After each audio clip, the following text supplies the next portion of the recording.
Okay, so this is going to be a quick rundown on the current pause block that we're doing. So it's pretty much 2 weeks, possibly three, but 2 weeks anyway, of just focusing on the pauses within the lift. So the reason I've put this in place right now, I've decided to use this block is just we just finished a strength block. We just come off a week of heavy lifting, so this is a good way to kind of deload a little bit, but also pauses are a great way of kind of working on, I guess, the sticking point of a lot of the lifts. And it's also a good time to go into these because I guess the sticking points in the lifts and also where you're struggling on the heavier percentages or the higher percentages are probably still fresh in everyone's minds at the moment and fresh in the coach's minds. So this is a good opportunity just to kind of work on those weak points and build from there. Generally, with the pause work, we'll be working at around 65% of one rep max. That's just kind of usually the way powerlifters will do this. And what we're going to do is we're going to shoot for the same percentage, so 65% one rep max. Now, the only thing to take into account here is that if we've come off a successful strength block previously, which I think most people did, or if you've got a new 1RM, which is significantly heavier than a previous or an old 1RM, if it's a big jump, then that 65% of your new weight might be quite challenging to do for this. So if that's the case, then I would say to some folks is maybe just to go back to about 60% of the new one at max and work from there. Now, there isn't really any percent or progressions week to week on pause work. Generally, it will be 65%. I will be saying to people this week, if the 65% went well, was successful last week, you could probably go a bit heavier this week. There's no real emphasis to try and chase, big numbers on a pause on a lift. Like there's no real um I guess metrics or anything around a paused 1RM. That's just not really a thing. So if it's the same weight as the previous week for the pauses, that's fine. All right. So the main thing about the pauses as well is that we want to hold the bottom of the rep for 2 seconds.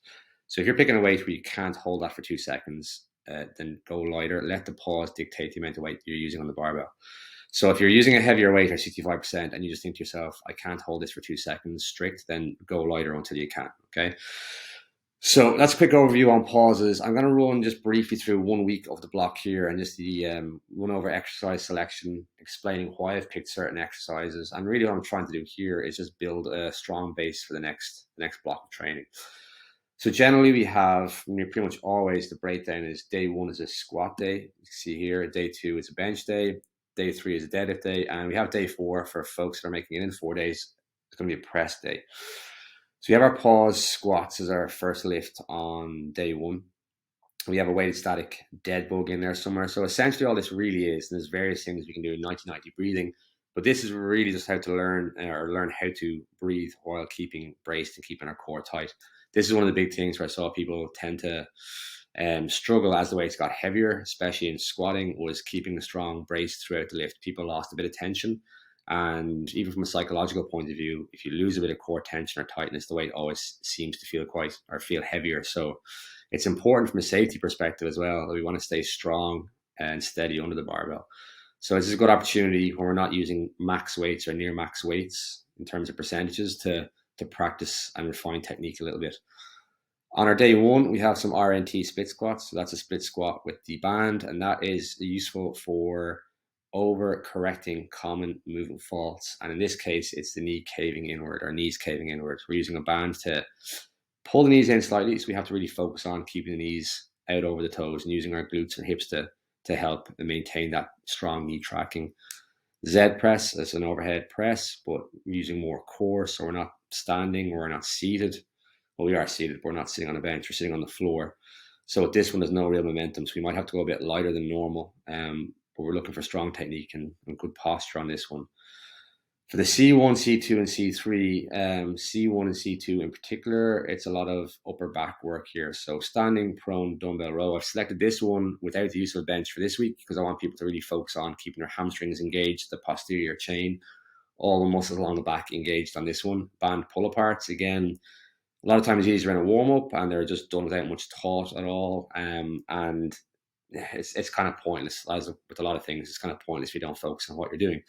So with the band pull apart, it's subtle, but I'm getting people to try and really think about using their core, but also retracting and squeezing their shoulder blades together on each rep. So that's going to be useful for when we're setting up on the squat we're setting up in the bench press is a strong scapular or shoulder blade retraction. And I just want to throw some of these movements in throughout this whole block of training so folks can actually just get more refined, more practice with scapular movements, shoulder blade movements as well too, which will serve us or help us out as we move into the bigger lifts, compound lifts, the main lifts of the day.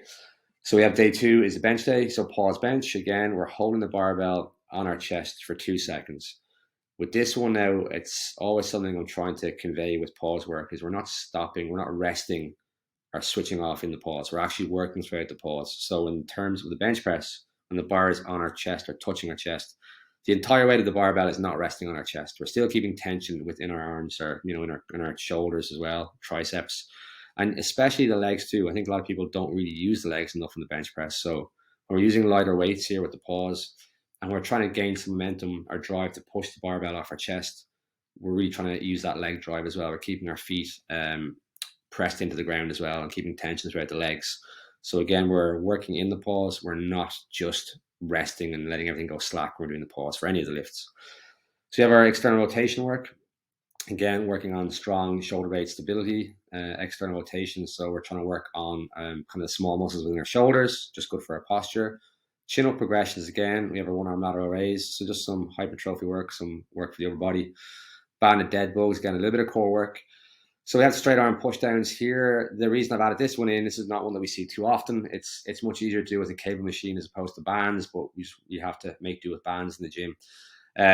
This is one for pretty much working our core, but also maintaining tension through the lats and also depressing or bringing our shoulder blades down our back, okay, down our rib cage slightly. This is something that I want people to practice with a view to bringing that over into the deadlift setup. I think this is where people struggle on the deadlift a little bit.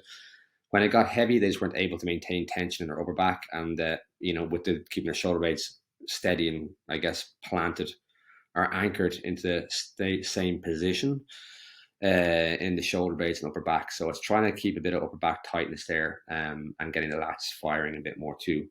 Prone flies, again, a bit more upper back work and just some arms with the tricep kickbacks. Day 3, pause deadlift day. So halting deadlift. I like this one a lot.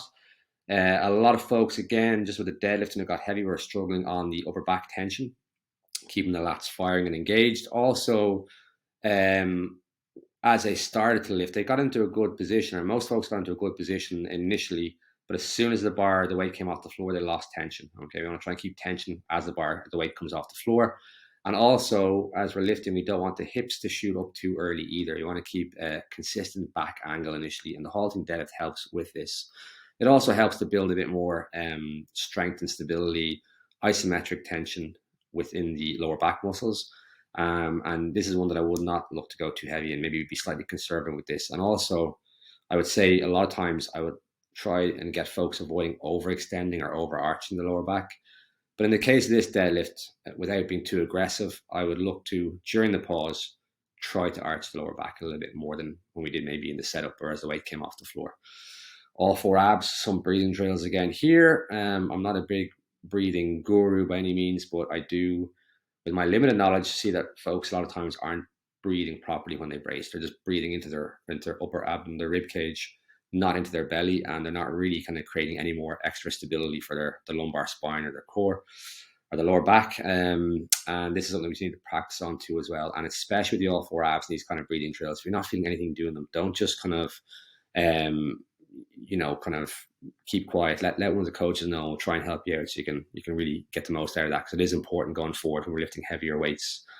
Lateral lunge, great for some hip mobility. I found it useful for my knees, for my lower back. It's a great stretch as well. And again, with that one, I'd rather see folks go body weight, just working on good range of movement, the good mechanics. Again, coaches will help you with this. We have a floor press with a glute bridge, just some static glute work again within there in that movement. Again, on the posterior chain day, just more glute work. Posterior chain, again, the muscles going along your back, essentially. We've got hamstrings, calves, hamstrings, glutes, lower back. 90-90 sliders, some great hip mobility work in there too.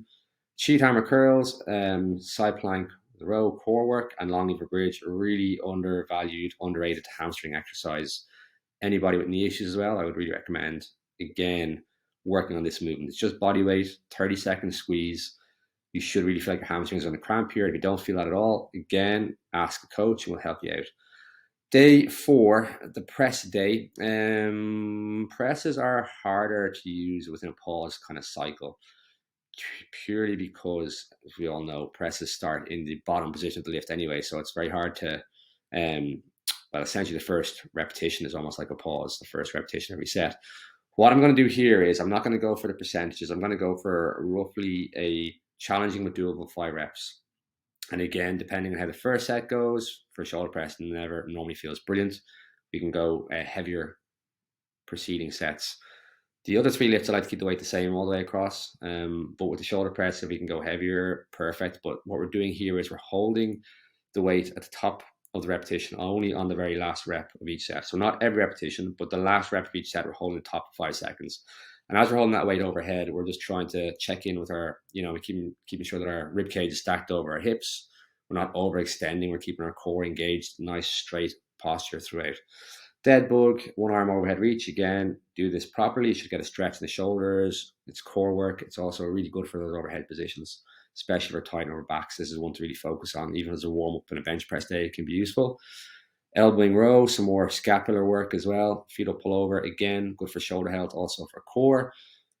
It's very hard to have healthy shoulders if you don't have a strong core as well too. So again, a lot of times, even in terms of pelvic hip position, in terms of where that is in relation to our rib cage, if we're hyperextended here, it can create problems in our shoulders too. This helps with that. I'm not going to say it fixes it, but it certainly helps. Hollow hold, a bit more core work. So we have band pull-throughs afterwards. It's a great hip hinge exercise. Planks, and then just, of course, you got one of the barbell curls somewhere.